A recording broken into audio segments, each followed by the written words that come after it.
Good morning mga kapit lover. Nag-iingay ng mga alaga namin kaya maaga ako nagising. Tuwing umaga, ito palang ginagawa ko pagka po nasa bakasyon. Nililinis ko sila para maging hygienic ang kapaligiran, maging healthy sila. Welcome sa munting tahanan ng aming alagang ibon.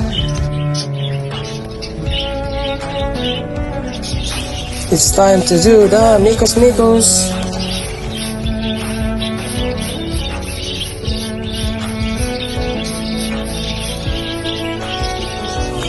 Ito pala isang bunches parakeet.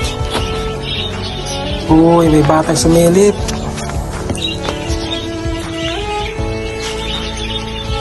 Sorry. Ang pinapakain pala namin ay dawa. May halong dawa ng pichay. Wow, yayamanin. Ito pala si Moy Moy, ang pinakamabait sa lahat. O kayo, anong pinto nyo?